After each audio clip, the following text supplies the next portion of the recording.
الحر الشديد راجع تاني. الأرصاد بتحذر المواطنين من طقس الأيام المقبلة وتغير مفاجئ في طقس الغد.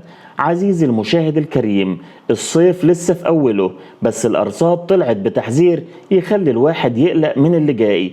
الحر الشديد راجع تاني وكأنه كان واخد أجازة وهيرجع بأقوى ما عنده. الجو هيتغير فجأة وهنحس بحرارة تانية خالص غير اللي بنشوفها على شاشة الموبايل اللي كاتب لك درجة الحرارة مثلا 30. الهيئة العامة للأرصاد الجوية طلعت بيان كأنه جرس إنذار بتقول فيه إن في ضباب صباحي هيغطي الدنيا من الساعة 4 الفجر لحد الساعة 8 الصبح، وده في مناطق واسعة من شمال البلد ولحد القاهرة الكبرى ومدن القناة ووسط سيناء، وكأن في ستارة خفيفة كده هتنزل على وش البلد الصبح بدري. لكن المفاجأة اللي بتخلي الموضوع فيه نوع من الغموض هي قصة الحرارة المحسوسة. الأرصاد بتقول إن في زيادة في الرطوبة، وده هيخلينا نحس بدرجة حرارة أعلى من درجتين لثلاث درجات مئوية عن اللي بنشوفها في الظل. يعني لو شفت على الموبايل 35 ممكن تحسها 37 أو 38، وده بيحصل عشان الحرارة اللي بنشوفها دي هي حرارة الهواء الساكن في الضلمة، لكن إحساسنا بالحر بيعتمد على عوامل تانية كتير زي الشمس والرياح والرطوبة.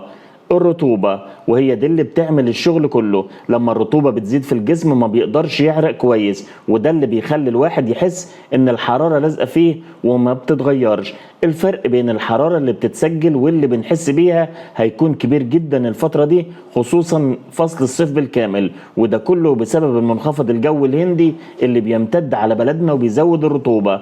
تخيل كده القاهرة الكبرى متوقع تكون فيها الحرارة ما بين 35 ل 37 درجة مئوية في النهار، بس الإحساس بيها ممكن يوصل ما بين 36 وحتى 39 درجة، وده معناه إن الجو هيبقى أدفى من المتوقع وكأن الحر مخبي حاجة في جعبته.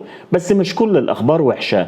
الأرصاد الجوية بتقول إن البحرين الأحمر والمتوسط أمواجهم هتكون معتدلة في معظم الأوقات، وده بفضل الرياح اللي فيهم.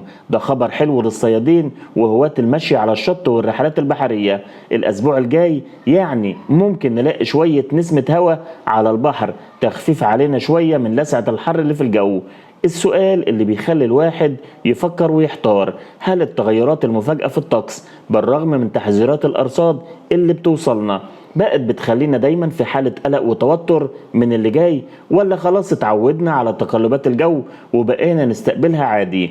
عموما نقدر نقول ان خلاص المناخ اتغير وتقلبات الجو بقت هي القاعدة مش الاستثناء، واننا بقينا بنتعامل معاها على انها جزء من يومنا ومفيش داعي للقلق الزيادة.